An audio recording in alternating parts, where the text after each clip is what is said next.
So the solution for number one, the explanation, you have to just state that the critical point is when the derivative is equal to 0 or when the derivative does not exist. So you had to mention something about the derivative equaling 0 and the derivative not existing to earn the 2 points. For question 2, to figure out if the function is increasing or decreasing, you just have to find the derivative and figure out if the derivative is positive or negative at 6. So once you find the derivative, you just evaluate it at 6. It ends up being a negative. And then to give a reason for the answer is, you just say that it's decreasing at 6 because the derivative is negative, and that would have earned you the 2 justification points, or the 2 points with the answer. So a negative derivative means that your function is decreasing. For number 3, you find the relative maximum. So the relative maximum, in this case, you have to find the derivative to get to the critical points. So the derivative here requires the product rule on these two terms. But when you get to the derivative of e to the negative x, this requires the chain rule. And then the second half of the product rule is this over here. Both of these terms have e to the negative x in common, so you can factor this out in front. So what's left over is negative x squared and then plus 2x. So you get earned 1 point just if you set the derivative equal to 0. Now this over here, when you try to solve it, doesn't give you a solution. So really you just have to worry about solving this piece. So when you factor out the common term, which is x, you would end up with this. And so your critical points are going to be 2 and 0. So from there you do the first derivative analysis. So the first derivative test. Your critical points being 0 and 2, so that's what goes on the number line. And then you plug in numbers into the derivative that's before 0, in between 0 and 2, and then after 2. You're looking for a relative maximum. So a relative maximum occurs when the derivative changes from a positive value to a negative value. And that's going to be at positive 2. Now, since it's asking for a relative maximum, you have to find both the x and the y value. So what you just got done doing was finding the maximum at x equal to 2. So then to find out the y value, you would plug in 2 back into the function. So I guess you can make a little note that over here, f equal to 2 is how I got that answer. And if you were using the calculator, this decimal is what you would end up with as your y coordinate. Moving on to question number 4. Looking for the critical points. So you find the derivative. The derivative of theta is 1. The derivative of 2 cosine is negative 2 sine. Looking for the critical point, so you set it equal to 0. So you basically now have to solve, you have to isolate sine of theta. So you go ahead and subtract the 1 over. If you divide next both sides by negative 2, you would end up with 1/2 equal to sine of theta. To get rid of sine, you would do sine inverse. So basically sine inverse of 1/2.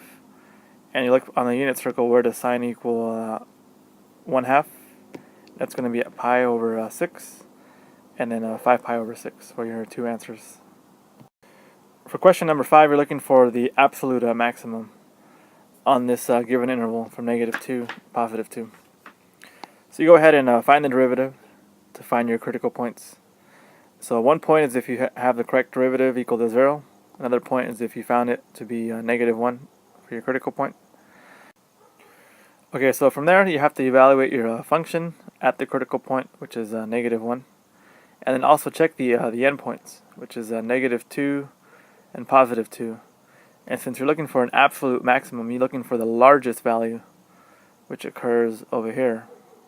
So your absolute maximum is at 2 and 21. For number 6, you're looking to show that g has no relative extrema. So basically what you want to do is show that the first derivative doesn't change signs at any of the critical points. for no extrema. So you find the derivative, find the critical point to be 1. So then when you do the first derivative test, you get positive before 1, positive after 1. So then to explain there's no extrema, you have to say that there's no sign change in the derivative, so therefore there is no extrema. So you have to mention that there's no sign change in the derivative, either by writing out the word derivative, or you can just put down symbolically the derivative, and that would be the correct justification. For number 7, a lot of people misunderstood this question. They thought you had to find the 0 of the derivative, but it's a 0 of the function. And the way you can tell it's the 0 of the function is because it says the 0 of the function right over here.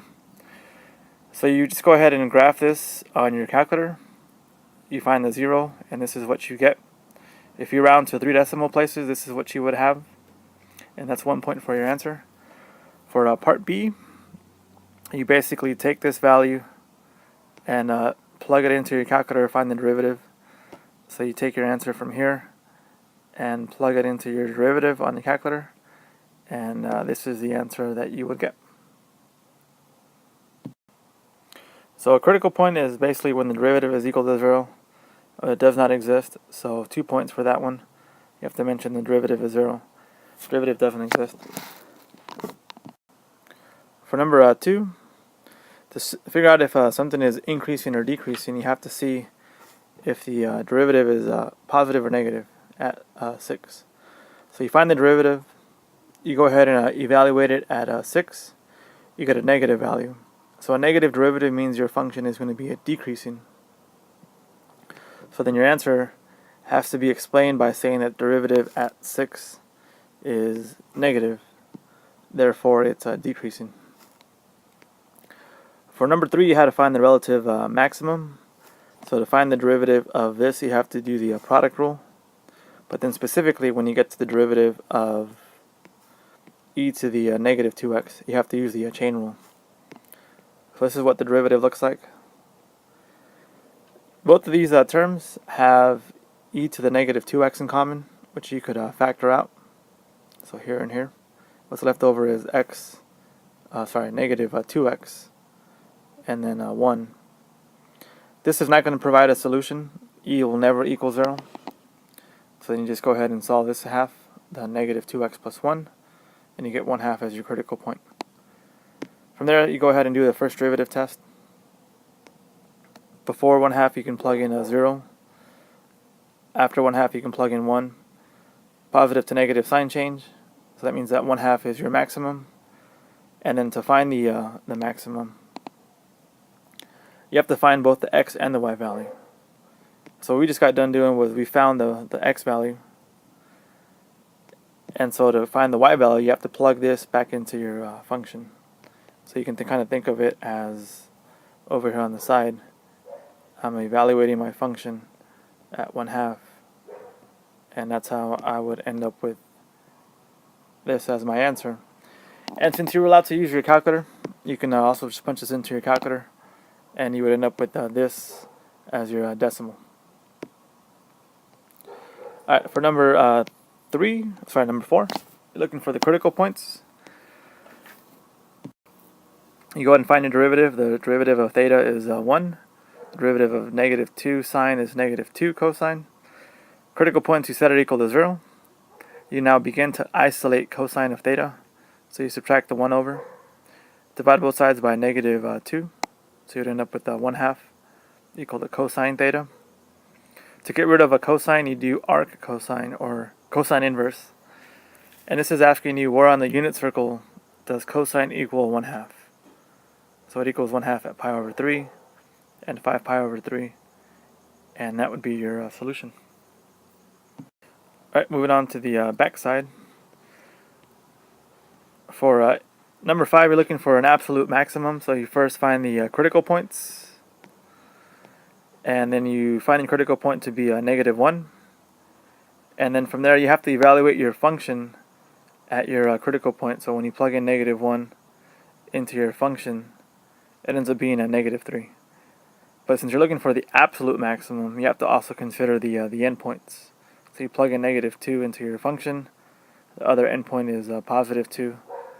The largest value out of these is negative 3. So that's your absolute maximum. Moving on to the sixth question. Show that it has no relative extrema. So basically you find the critical points, which is 1. And when you do the first derivative analysis, there's no sign change that's occurring at 1. So since the derivative doesn't change signs, there's going to be no relative extrema on g.